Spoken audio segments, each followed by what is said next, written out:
Keep buying AMD stock and don't stop buying. $3.3 million of public account hit here today. An absolutely extraordinary day for the public account to cross 3.3 million. Congratulations to everybody out there that has been hitting all-time highs in your portfolio here recently. Congratulations to everyone. AMD, Advanced Micro Devices, is the main subject of today's video. We're going to talk about why this stock is a must buy and keep dang buying nonstop this stock week in and week out. We're going to talk about that in this video. We're also going to talk about I want to explain some major changes that are going on with AMD right now. If we were to look at where AMD was a year ago versus where they are now, there's major changes going on with AMD's business model that I have to show you in this video here today. And we will quickly cover at the beginning of this video. I'll just explain why Google stock's down, essentially. This is not a stock I personally own, but I know, it's a widely held position, Google McDougal. So I'll just quickly cover and explain to you guys why that stock is being hit. There's one favor I need from you guys. Por favor, before we get into this video, and it's for you to take 1 second out of your time and just please smash that thumbs up button on this video, okay? It's all I need from each and every one of you. Additionally, if you want to hit that subscribe button, you can certainly do that. It's free to subscribe here. 826,000 subscribers. You gotta be flipping my flapjacks. Now last night we let the liquor talk. I can't remember everything we said, but we said a lot. Palantir, I did a Palantir video last night for you guys on the channel. So if you didn't get to see that and you care about Palantir stock, definitely check out that one at the end of this video here today. And additionally, if you're looking for me to cover PayPal and EL Estee Lauder, I did that on the reaction channel today. Jeremy Lefebvre Makes Money, which just crossed 75,000 subscribers here recently. So I did discuss those two stocks in that particular video on the reaction channel, okay? Additionally, if you're looking for access to all of my best course curriculums, access to my private stock group, my private wealth group, access to 1000xstocks.com, exclusive weekly videos from me, all that good stuff, pin comment down there, click on that, fill out a form. We'll see if we can get you, it's very busy right now, we got busy times going on, but we can see if we can get you access to that maybe at the end of this week, maybe this weekend, or maybe next week, okay? Alrighty, Google McDougal, let me just show you basically why Google stock is getting hammered after hours, okay? Listen. The revenue is up 12%. We're going to come back to that. That's going to be very important in this whole story in just a moment, okay? But the moral of the story is the income statement is very, very good for this company. Their net income went to $26.5 billion from $20.6 billion. So we can say, net income's up about $6 billion on a year-over-year basis. That's phenomenal. Diluted EPS looks great, 215 versus 164. That's a grade A income statement. And, if they pushed up toward like 20% plus revenue growth, I would have probably given them an A+. But it's like, that's like a 95% on a test right there. Phenomenal earnings from Google McDougal, right? But here we go. $75 billion in CapEx they're talking about, capital expenditures in 2025. Wall Street was expecting around $58 billion. So they just blew the top off on kind of what they're expecting for CapEx. Now, you could look at that as a positive for guess who? Companies like nvidia, companies like AMD, right? Who do you think is going to reap the most benefit of all that CapEx additional spending from Google? It's going to be it would certainly be nvidia, number one. And then number two, I would think about is somebody like an AMD, right? So that's huge, but people don't like that for Google McDougal, okay? Now, you might say, why does Meta get a pass here? They also upped their CapEx spending. Why do they get a pass? Why is their stock just seen as like a, holy grail stock? And then Google comes in, ups their CapEx, and that stock gets hit, right? Keep in mind, Meta's been growing revenues by 20% plus. Google McDougal just came in with 12% revenue growth. So it's clear that Meta is benefiting from AI, whereas people are fearful around Google, are they really benefiting from AI, right? That's a difference. People are looking at Google spending all their CapEx money and saying that it's more for them playing defense because their Google search business is being disrupted by ChatGPT, by DeepSeek, by Grok, by all these different, services out there, right? For Meta, they're not being disrupted. This is just adding to their business model. All this CapEx spend is generating the money, and people see the great revenue growth of 20+%. They say, this is Google, right? And they see the user counts and all the interaction on the platforms. And they say, Meta's benefiting from all this spend, and people aren't sure if Google is benefiting or if they'll ever benefit from this, right? Additionally, Meta did not come in with as extreme of a CapEx jump versus what people were expecting. So it was understandable. So that's why Google stock is falling. That's why Meta stock got a pass. And I thought that was very important. I just kind of explained that at the beginning of this video, right? But other than that, Google looks good. Income statement looks great. Obviously, balance sheet looks great. Business model looks good. But it's not that exciting, right? And so that's kind of, where things differ between Meta and, let's say, a Google McDougal, right? So I'm very happy that obviously, because those are two stocks I could have bought heavily in 2022. I'm so happy I picked Meta versus Google because the return profile are not even on the same stratosphere since that 2022 bottom. It's a whole different playing field, okay? Alrighty, time for the main course this video, AMD. Alrighty, let's get rolling. So, first off, you got to understand AMD has four big business lines. One is data center, because we're going to look at what's going on with each of these businesses, because there's major changes going on with each business right now that I need to show you, okay? But this is the main big dog business, data center. Leadership performance in TCO across cloud, enterprise, AI workloads, right? Think about all these companies spending a fortune right now, right? All the big companies, Microsoft, Google, Meta, all of them, right? Tesla. That's more data center related revenue, right? And that's where AMD comes in play. Second big business for them is client, performance and energy efficiency, productivity, AI, gaming, content creation. Then they have their gaming side of their business, right? And then they have their embedded side of the business, okay? Which could be a whole host of random things in embedded, okay? Now, if we look at revenue, first off, up 24% year over year, very strong number from 6.2 billion to 7.7 billion. Now, if you compare it versus, let's say, NVIDIA's revenue growth over the last couple of years, it looks like not that much, right? 24%, like, put me to sleep compared to NVIDIA. But let's be very clear. AMD does not have a $3 trillion plus market cap on it like NVIDIA does.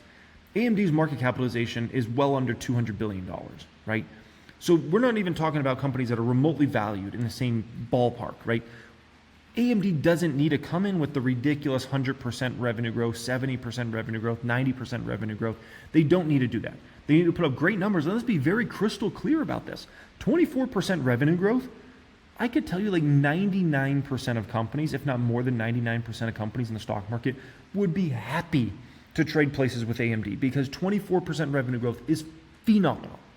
Gross margin expanded on a GAAP basis, generally accepted accounting principles, to 51% from 47%. Non-GAAP expanded to 54% from 51%. Operating income, now keep in mind non-GAAP I think is more important, and I'll show you in just a minute in the income statement. Basically, they got a bunch of one-off charges and things like that going on with the business. They got a lot of acquisitions going through. It's a whole mess right now, right? So on a GAAP basis, AMD's numbers are messed up in 2025. And kind of in 2024 as well, that will shake out in 2026 and beyond. And the GAAP basis will be a lot better to look at. So you really want to look at non-GAAP for AMD right now. $2 billion in operating income versus $1.4 billion in the same quarter last year. EPS on non-GAAP basis, $1.09 versus 77 cents in the same quarter last year.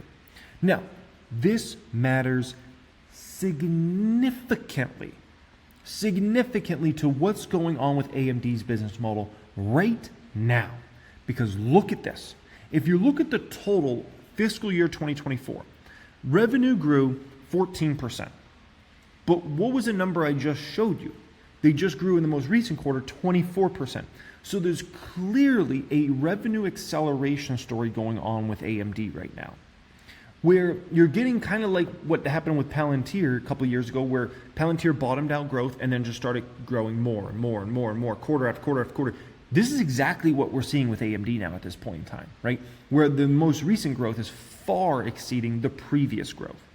So that's phenomenal. Additionally, if you look at the margins overall for the fiscal year 2024 versus their more recent margins, right? Look at the margins most recently, 51% on a GAAP basis, 54% on a non-GAAP basis, right? And then go ahead and look at the full year 2024, 49% and 53%. So recently the margins are getting better as well. So we have a revenue growth story that's accelerating and a margin growth story that's accelerating as well, right? Additionally, we have the profitability, the bottom line, earnings per share on a non-GAAP basis, obviously exploding the upside as well.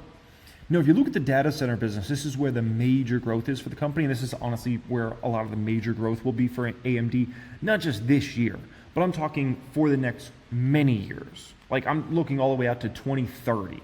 If I think about where the major growth is for AMD over the next 4 or 5 years, It's in data center, okay? And this is going to be a number that grows to become an absolute gargantuan number. $3.9 billion in revenue data center for this most recent quarter versus $2.3 billion the same quarter last year. Operating margins of 30% versus 29%. Now, two things I want to highlight for you here. One is they said strong growth in public cloud deployments with 1,000 plus Epic instances existing 2024. Microsoft, Google, Amazon Web Services, Tencent, Alibaba. I just think it's great when you hear all the big companies, right? All the big companies are utilizing AMD. Sometimes it could be this false assumption that, you know, if Microsoft's using nvidia, like they're not going to use AMD. No, that's not the way it works. Same thing vice versa. They need all these companies. They need NVIDIA chips. They need AMD chips. Sometimes they're for different use cases. Sometimes it's similar. Sometimes it's more like who can give me the more attractive, ROI, meaning who's going to give me a better deal on the chips, right? And then sometimes these big customers as well, they go with their own chips, in-house chips, right? Or they'll use ARM, or they'll use Broadcom, or somebody like that to do their chips. AMD powers 5 of the 10 fastest and 15 of the 25 most energy efficient supercomputers in the world. Now, if you look at client segment, $2.3 billion of revenue versus $1.5 billion in revenue. You look at operating margins, they went from 4% to 19%. That is extraordinary. I mean, absolutely extraordinary, like the growth there. Now, a lot of people think that, obviously AMD's capitalizing on Intel's woes over the past few years, and yeah, there's no debating that. Like AMD's winning, right? No, gaming segment is certainly not winning. Look at how bad the gaming segment business is for AMD in this most recent quarter. I mean, this is a disaster. There's no other way to put it. Business is in a complete disaster. Gaming revenue came in at $0.6 billion, $600 million for gaming segment. That's versus in this same quarter last year, $1.4 billion in revenue. Operating margin came in at 9% versus 16%. Ugly. Revenue was down 59% on a year-over-year basis. It's awful. Awful. And that's not the only awful business for them. They got another awful business that's getting a little less awful, which is good. It's getting very close to turning. But the embedded segment. Embedded segment this same quarter last year, $1.1 billion in revenue. The most recent quarter, $0.9 billion in revenue. Operating margin went from 44% to 39%. Now, keep in mind, both of these businesses are about to inflect higher, in my opinion. Embedded segment is probably going to turn positive, I would say, in the next 1 to 2 quarters, where the growth is going to start going up again and stop going down. And then the gaming segment, I think we'll have to wait till the back half of this year to start seeing that business inflect positive and get back to growth there. So if you look at the gaming business and embedded business, they're both dragging AMD's revenues. They're both dragging the margins, the profitability of this company. As these two businesses get fixed in 2025, which I believe they'll both be fixed by the end of 2025, right? You're going to see a massive help to AMD's revenues and AMD's margins, because these are two big drags on the business right now. Those will not stay drags, in my opinion. And then we're going to be I think by the end of this year, we'll be talking about gaming growing, embedded growing, data center growth obviously extraordinary, and embedded segment growth extraordinary. Client business growth extraordinary as well, right? Now, if you look at the guidance, this is very important. They came in with $7.1 billion guide, okay? That's their midpoint. From what I saw, analysts were around $6.99 billion, so they're about $100 million ahead of where analysts are at. I wouldn't be surprised if they come in and beat that and maybe do 7.2, 7.3, or $7.4 billion of revenue for this particular quarter, right?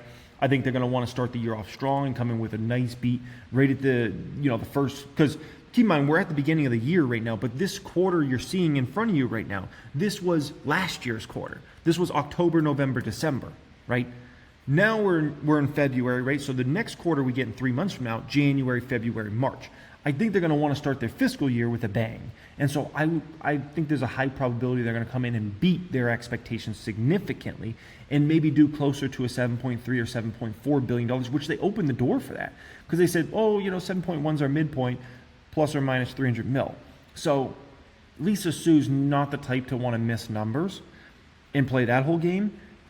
If I had to guess, I think they're going to do closer to 7.3 or 7.4 billion, which, keep in mind, guys, if they do that, that's $300 to $400 million ahead of where analysts are at right now. It's not a small amount of money. That's a large amount of money for a company that's AMD size. Remember, this is a company that's going to be way less than a $200 billion market capitalization tomorrow, right? No, if you look at their overall income statement here, it was a C grade. Now, you can say, oh, C grade, that's not good. I can tell you, if it wasn't for the one-offs here, this would have been likely an A- or an A grade income statement here. Revenue 7.6 billion versus 6.1 billion. Cost of sales 3.5 versus 3. Naturally, your cost of sales is going to go up, especially if you're a semiconductor company that's doing a $1.5 billion more in revenue on a year-over-year basis, right? Now, if you look at amortization of acquisition-related intangibles, 252 mil, so that was a little hit for the company versus 215 the same quarter last year. So total cost of sales, 3.77 billion versus 3.25 billion dollars. Gross profit went up to almost $3.9 billion versus $2.9 billion in the same quarter last year. So gross profit, beautiful. If you look at the gross margins, 51% versus 47%. R&D did increase for the company about $200 million on a year-over-year basis, but they should. I have no objection to that as an AMD shareholder.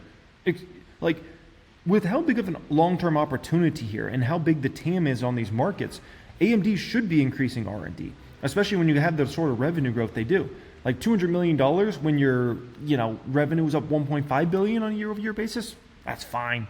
Marketing, general, and administrative, 792 mil versus 644, so that was a pretty big increase there. Amortization of acquisition-related intangibles, 332 versus 420, so that was actually a help there. But look at this. They had restructuring charges of $186 million there. That certainly hurts, right? Versus they had no charge in the same quarter last year. So that's going to hurt your profitability on a year-over-year basis. But still, even with that, operating income came in at $871 million versus $342 million in the same quarter last year. But here's where, on a GAAP basis, numbers get screwed up, okay? Because if you look here, okay, they had basically an income tax provision of $419 million. So there goes like half of their operating income because of this kind of more one-off freak situation.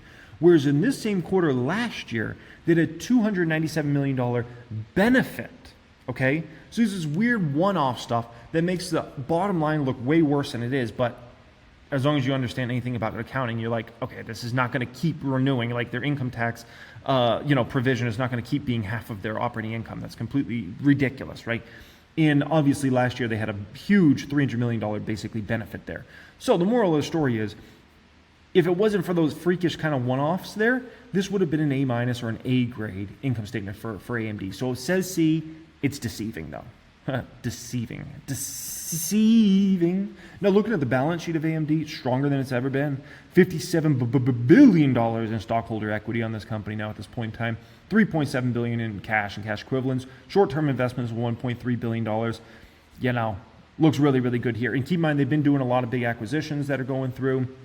So, I think they got one more to clear, I believe, that needs to be government approved. And then after that, I don't see AMD doing any big acquisitions for a while, in my opinion. Once that last big one clears, I don't really think there's a need for AMD to do any major acquisitions for probably the next several years. They could do little tuck-in acquisitions here and there, maybe in the next few years, but I don't really foresee a big one coming anytime soon here. I think AMD is very well positioned. Lisa Su's got this company very well positioned. Remember, they bought Xilinx years ago, right? Now, if you look here, the stock is down almost 50% from where it was 10 months ago. If you look where the stock was 10 months ago, it was 210 plus on the stock, right? 212, somewhere around there. And the stock's fallen off a cliff. It's trading under $110 after hours, which means it's down around 50%. But the fascinating thing is, look where the business model was 10 months ago. Look where the business model is today. The fundamentals have gotten dramatically better for this business. Not close. Dramatically better.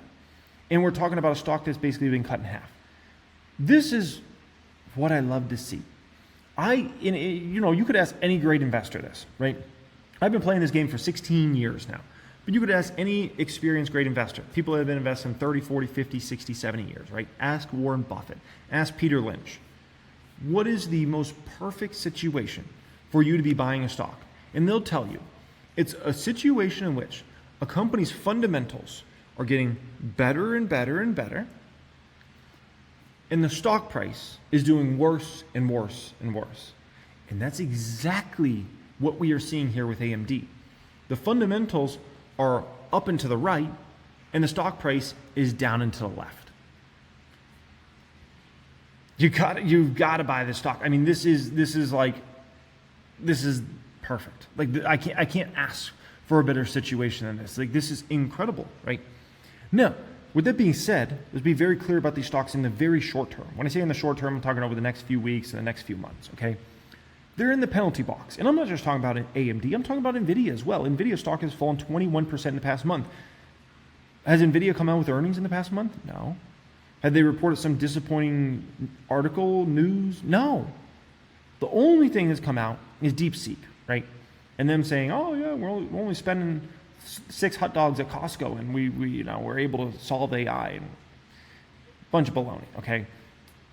But the moral of the story is, these companies are in the penalty box right now. And a lot of Wall Street money does not want to own them because they're scared. What if these companies cut CapEx at all-time highs, all those sorts of things? And it's a true fear, but it's a bigger fear for nvidia than it is AMD.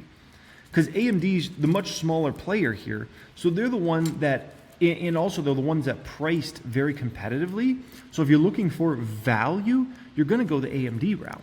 So regardless of if CapEx keeps booming or if there's even a pullback in CapEx, let's say next year, I think AMD is well positioned for whatever that environment is. I'm not losing sleep over any situation. If Google said next year we're going to spend $10 billion less than this year, I'm not losing sleep over that. Not buying AMD here at just over $100. No. At the same time, if Google said, in 2026 we're going to spend an additional $10 billion versus this year in Meta, that's fine as well. I'm not losing sleep over it all. I would a little bit if I was an NVIDIA shareholder, because that's a little, we're talking about a different valuation there on that company, right? And obviously, people got so accustomed to these unbelievable growth rates in NVIDIA. But as an AMD shareholder, I look at this DeepSeek stuff and I'm like, whatever. I'm not losing sleep over this, I can tell you that much. But let's be clear, these companies are in the penalty box right now, right? Now, I own 876 shares of AMD so far in the public count. I've got 3 more months to load up on the stock.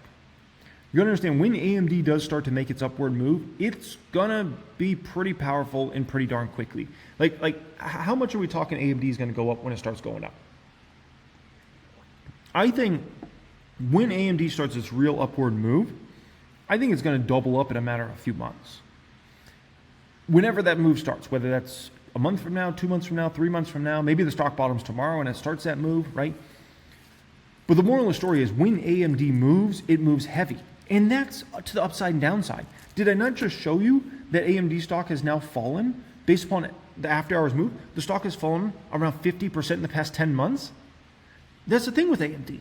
It's extreme volatility. You better be ready to lose a lot of money or make a lot of money in a very short amount of time with AMD stock. It's just the way it is. But me as a long-term investor, seeing all the growth catalysts this company has for the next several years, I'm rubbing my hands here. Give me as many shares as you can. And Lisa Su, we're talking about a legendary CEO leading this company. This isn't just some random person. Like, let's not forget, shortly after she took over this company, this was a stock that was less than $2. It was so far in the gulag, we thought it was never coming back. And she brought it back. And now it's one of the most respected companies in the world, right? And I mean, heck, now they have Intel so bad on the ropes that people are wondering if Intel's going to go to the gulag, right? So I would not bet against Lisa Su. I would bet with Lisa Su.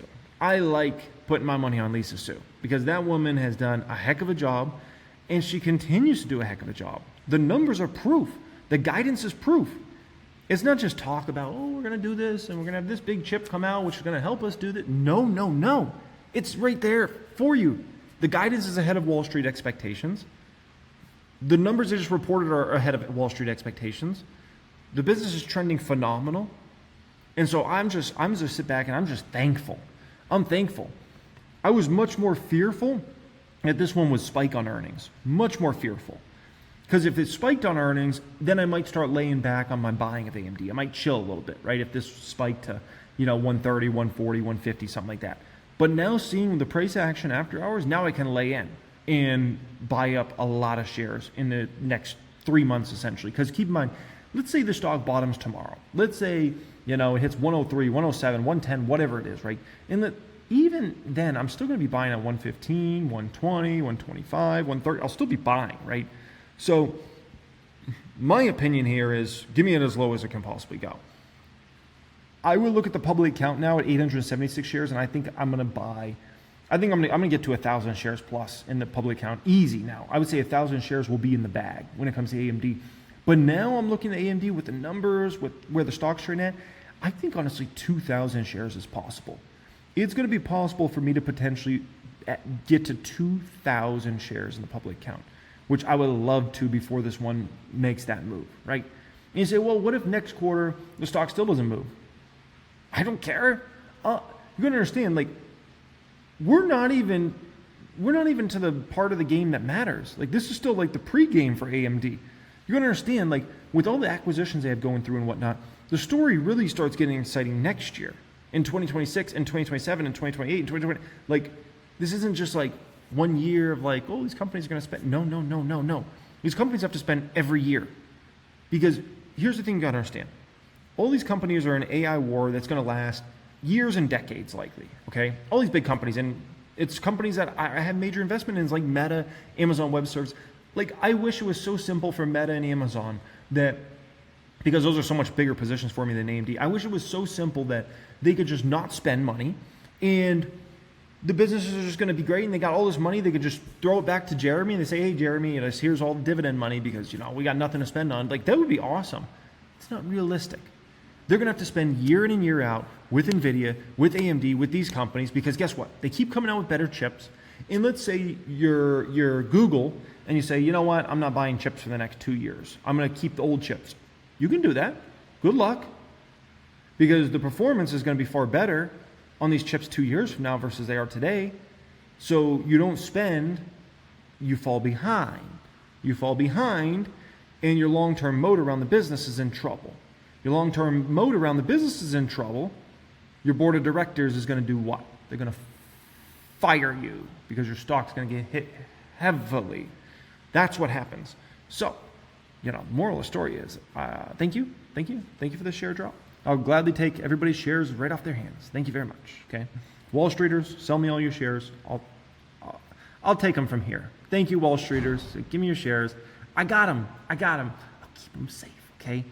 And someday I'll sell them back to you for $400, okay? We'll call it a good deal, okay, Wall Streeters? Listen, we got earnings season going on. It's insanity right now. Insanity. There's so many companies reporting earnings, so many conference calls. I hope you guys are using 1000xstocks.com to listen to all these conference calls that are coming out left and right. It's busy times, okay?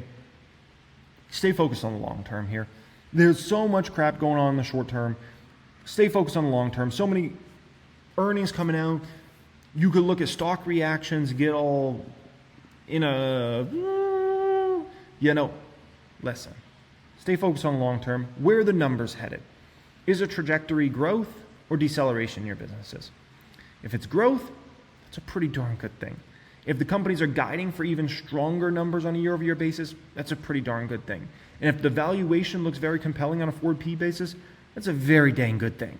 And so, everybody can get caught up in the short-term stuff. I'm just staying focused on the long-term, benefiting huge, right? And these are my newer positions, like the AMDs and Nikes, a lot of these newer stocks I'm buying. Celsius, I don't need these stocks to go up right now because I'm buying these stocks actively right now. Right now is not the Super Bowl for me. That's next year, the year after when it comes to these stocks. Right now, I have my old dogs being beasts right now. The stocks I was buying several years ago, they're shining. Meta, Tesla, Palantir, those sorts of companies, right? Even Fubo here recently. Heck, even Amazon's doing amazing. SoFi. These are positions I had started, likely a year ago or several years ago. Those ones are shining right now. These new positions, Celsius, AMD, Nike, the ones that I've been buying here recently, they're not old positions. They're new positions. So these don't need to shine for me. They're going to shine a year out, 2 years out, 3 years out, and then we'll be talking about, wow, look at how good Nike stock looks. Oh, look at how good AMD looks now, right? Look at how good Cheesecake or whatever stock looks, right? It's a game. It's a game, okay? And we just keep building stronger and stronger and bigger and bigger. And, someday the public count's going to be $4 million, $5 million, $10 million, $7 million. Like, it's all beautiful, okay? Appreciate you guys for being here. Thank you so much for being here, as always. If you're looking to apply to join private stock group, pinned comment down there. Fill out a form. We'll see if we can get you access to that, and we'll send you a Steel membership card in the mail. And Once you join us in 1000X, we'll also send your Steel 2025 membership card in the mail as well. Much love and have a great day.